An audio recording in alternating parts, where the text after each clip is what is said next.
Oi, turma, nossa aula de hoje é sobre o Simple Present Tense, ou presente simples. Quando usar o Simple Present? O Simple Present é um tempo verbal utilizado para indicar ações habituais que ocorrem no presente. Além disso, ele é usado para expressar verdades universais, sentimentos, desejos, opiniões e referências.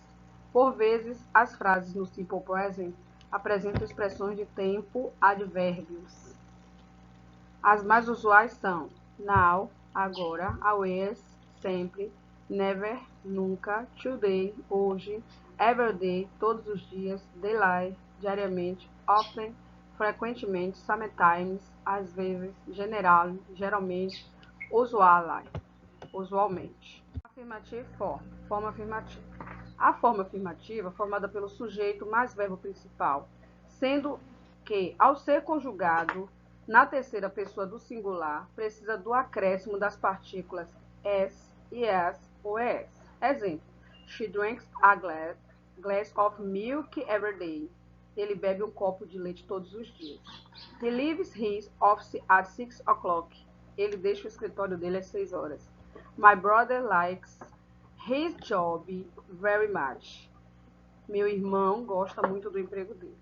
Posição do verbo em frases afirmativas. Veja abaixo a estrutura de formação de frases afirmativas no Simple Present. O sujeito, mais o verbo principal, mais o complemento. Exemplo: I live in Brazil. Eu moro no Brasil. Verbo to live, morar, viver.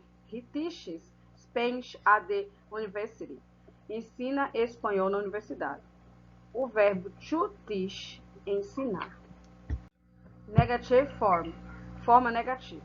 A forma negativa do Simple Present é formada com o uso dos verbos auxiliares do e dos.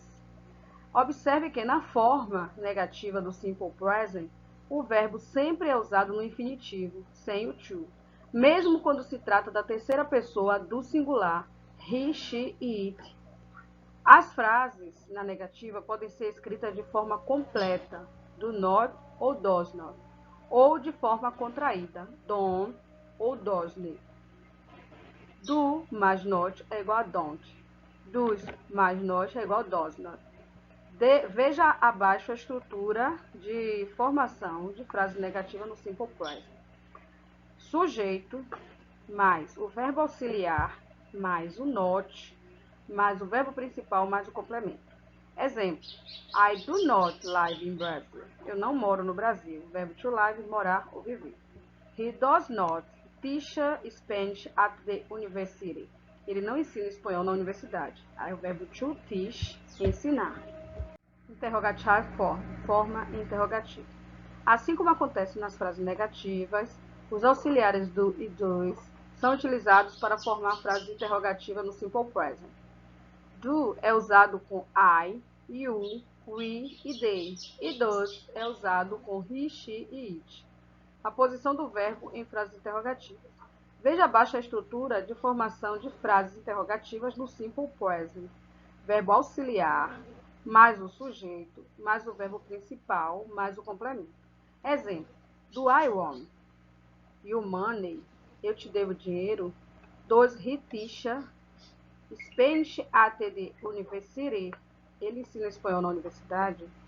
Então, essas são perguntas que a gente precisa utilizar a estrutura, como foi falado assim: verbo auxiliar, mais o sujeito, mais o verbo principal, mais um complemento. Repare que o verbo auxiliar do ou does, ele vai para frente, para o início da frase, depois é que vem o sujeito e o verbo principal e o complemento. Então, turma, essa foi a nossa aula de hoje, The Simple Present Tense, o presente simples, onde nós estudamos quando usar o Simple Present, que é um tempo verbal utilizado para indicar ações habituais que ocorrem no presente, a affirmative form, ou forma afirmativa, né, que é formada pelo sujeito mais o verbo principal, sendo que, ao ser conjugado na terceira pessoa do singular, precisa dos acréscimos das partículas s e es ou es. Negative form, ou forma negativa, é formado com o uso dos verbos auxiliares também, né, do e dos, assim como é também na forma interrogativa. E O verbo sempre é usado no infinitivo sem o to, mesmo quando se trata da terceira pessoa do singular, he, she ou it. E a interrogative form, ou forma interrogativa, que é também utilizado os verbos auxiliares do e dos, são utilizados para formar, né, essas frases, porém, a configuração da interrogative form é primeiro o verbo auxiliar do dois, depois o sujeito, que pode ser o pronome ou um nome, né, um substantivo, depois o verbo principal e o complemento. Então, essa é a nossa aula de hoje. Até a próxima aula. Um beijo.